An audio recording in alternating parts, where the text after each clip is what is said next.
आप देख रहे हैं अब तक न्यूज चैनल।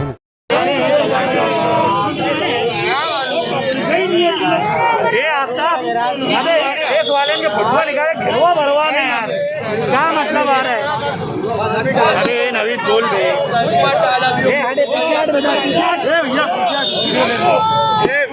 बाबा थोड़ा सी समन्वय में हट जा, फुटबॉल ले लेंगे।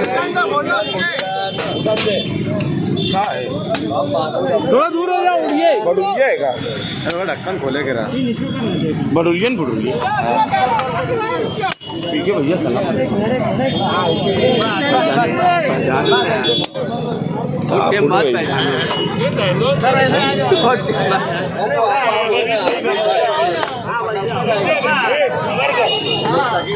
बोल जरा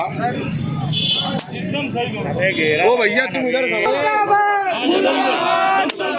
नेतन्याहू मुर्दाबाद मुर्दाबाद मुर्दाबाद इस्राइल मुर्दाबाद मुर्दाबाद मुर्दाबाद नेतन्याहू मुर्दाबाद मुर्दाबाद मुर्दाबाद फलस्तीन जिंदाबाद जिंदाबाद जिंदाबाद फलस्तीन जिंदाबाद। अबे पीछे हटो, बाटली उड़ेगी है, पीछे हट जाओ थोड़ा।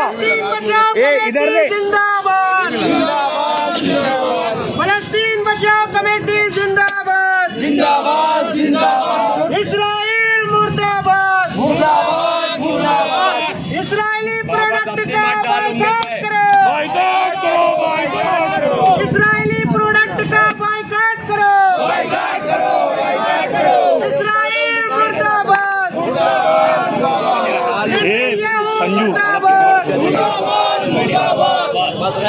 ये पटिया हटा दो अर्जुन। छोड़ दो, थोड़ा सी ना फैल जाओ तो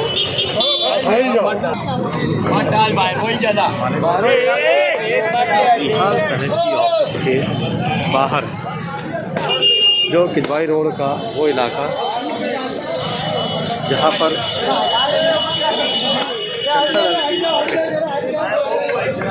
इसी ऑफिस के बाहर यहाँ पर फलस्तीन बचाओ संघर्ष समिति की जानिब से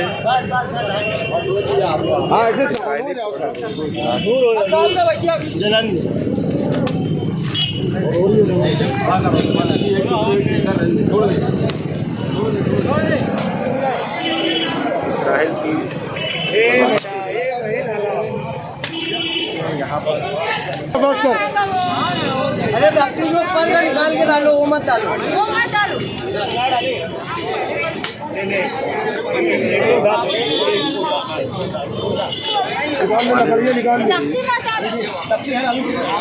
अरे मच्छर नहीं रहेंगे आज इधर।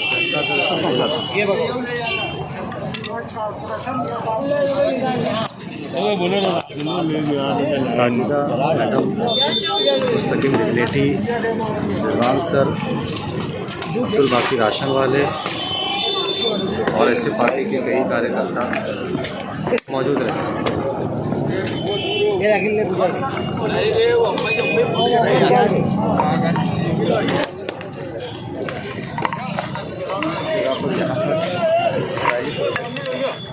बर्बाद किया गया, जलाया गया और इसराइल मजम्मत का यहाँ पर ऐलान किया गया।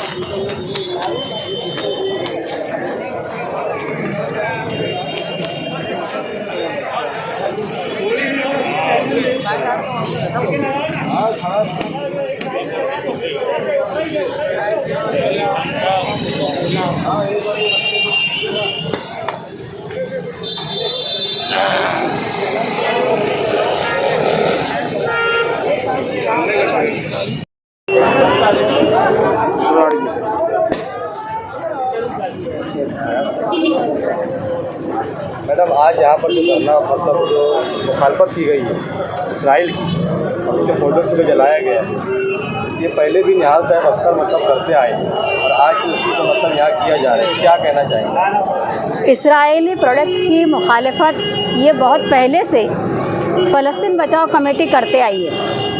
और निहाल साहब ने बाकायदा अवामी आवाज़ और डिसिप्लिन में एक लाइन लगती थी जिसमें लिखा, एक जुमले में लिखा जाता है कि फ़लस्तीनी अशिया का बाइकाट करो, और उस पर हम आज भी कायम हैं, हमेशा कायम रहेंगे। चूँकि आज निहाल साहब का यौम पैदाइश है, 22 मई 1927 उनका यौम पैदाइश है, वो हिसाब से हम लोग आज ये किए।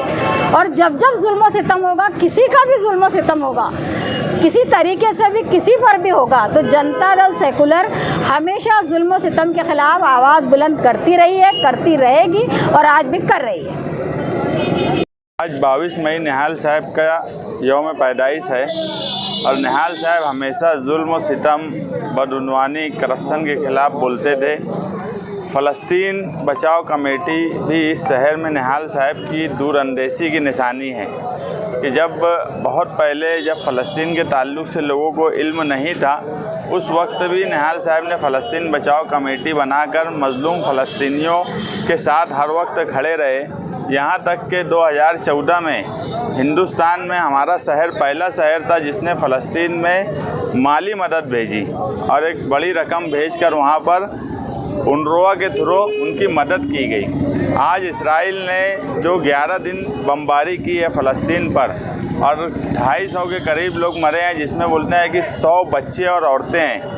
ऐसे मज़लूम मुल्क इसराइल को दहशतगर्द मुल्क करार देना चाहिए। कल के दिन सीज़ फायर को रोका गया और जंग बंदी का ऐलान किया गया इसराइल की तरफ से भी, उसे फ़लस्तीन और हमास ने भी कबूल किया, मगर हर वक्त जो है इसराइल की जुल्म बढ़ता जा रहा है और इसराइल मासी तौर पे इतना मजबूत मुल्क हो गया है कि इतनी छोटी कंट्री होने के बाद भी बड़े बड़े मुल्क उसका कुछ बिगाड़ नहीं पाते। ये तो फ़लस्तीन के लोगों की हिम्मत है कि वो उनके सामने टिके हुए हैं, मगर ऐसे हालात में जो हर वक्त इसराइल उन पर जुल्म और सितम के पहाड़ तोड़ता है, तो मासी तौर पर इसराइल कमज़ोर हो। हम रोज़ाना हमारे रोज़मर्रा की ज़िंदगी में भी ऐसे प्रोडक्ट इस्तेमाल करते हैं जो इसराइली मुल्क को मदद पहुंचाता है, तो लोगों में जागरूकता रहे कि वो ऐसे प्रोडक्ट इस्तेमाल ना करें जो इसराइल की मदद करें। इसलिए आज हमने जंग बंदी होने के बावजूद भी इसराइल का इसलिए बाइकाट किया कि वो मासी तौर पर कमज़ोर हो। और हमारा तो ये बोलना है कि हम जिस मुल्क में रहते हैं उस मुल्क का प्रोडक्ट ख़रीदें, बी इंडियन बाय इंडियन, इससे हमारा मुल्क मजबूत होगा और इसराइल मासी तौर पर कमज़ोर होगा। हम दूसरा मुतालबा अभी लिखकर अक़वाम मुत्तहिदा से करने वाले हैं कि बार बार इसराइल का जो ये जुल्म सितम है, इसलिए इसराइल मुल्क जो कब्जा किया हुआ है फ़लस्तीन की सरज़मीन पर, उसे दहशतगर्द मुल्क करार दिया जाए। और सऊदी कौंसलेट को भी एक लेटर भेजने वाले हैं कि अरब लीग के ममालिक को लेकर एक आगे का एक मजबूत लाए अमल तय करे फ़लस्तीन के मज़लूम मुसलमानों के ताल्लुक़ से, कि आगे इस तरह की हरकत ना हो। और हिंदुस्तान के प्रेसिडेंट ऑफ इंडिया से भी हम यही गुजारिश करेंगे कि हमेशा वो फ़लस्तीन के साथ हिंदुस्तान खड़ा रहा है और आज ऐसे हालात में भी हिंदुस्तान ने अपने सिफारती ताल्लुकात फ़लस्तीन से अच्छे रखना चाहिए और फ़लस्तीन के मज़लूम लोगों के साथ खड़ा होना चाहिए। और हम ये ऐलान करते हैं कि हम इसराइल के प्रोडक्ट का मुकम्मल बाइकाट करेंगे और ये इस शहर से उठने वाली आवाज़ पूरे हिंदुस्तान में पहुंचना चाहिए कि इसराइली प्रोडक्ट का पूरी तरह बाइकाट किया जाए ताकि इसराइल मासी तौर पर कमज़ोर हो सके। हर बार देखने में आता है कि इसराइल और फ़लस्तीन के बीच में जंग होती है तभी उसके प्रोडक्ट का बाइकाट किया जाता है। हमने 2014 में सुलेमानी मस्जिद के बाद इसराइल के प्रोडक्ट का बाइकाट किया था। उस वक्त से लेके आज तक मैं ना कोका कोला पीता हूँ, ना पेप्सी पीता हूँ, ना इसराइल के कोई प्रोडक्ट का इस्तेमाल करता हूँ। अगर ऐसा ही हर आदमी करने लगे, ये बात तुम्हारी सच है कि जब कोई बात होती है उसी वक्त हम लोग उसके ख़िलाफ़ जाते हैं, इसीलिए वो मासी तौर पे कमज़ोर नहीं होता। मगर अगर ये मुसलसल जारी रहे उससे कोई फ़र्क पड़ता ही नहीं। रोज़मर्रा की ज़िंदगी में अगर तुम कोका कोला, पेप्सी या दूसरे प्रोडक्ट नेस्ले वगैरह के नहीं लेंगे तो उससे कोई फ़र्क पड़ेगा ऐसा नहीं है। लेकिन मीडिया का भी बोलना बराबर है कि जब वक्त आता है उसी वक्त मुसलमान जागता है। अगर ये मुसलसल उसका बाइकाट करता रहे तो मैं समझता हूँ ज़रूर मासी तौर पे इसराइल कमज़ोर पड़ेगा। इससे पहले क्या हुआ वो जाने दिया जाए, मगर आगे इसका मुकम्मल बाइकाट हर मुल्क का सेकुलर अवाम करे।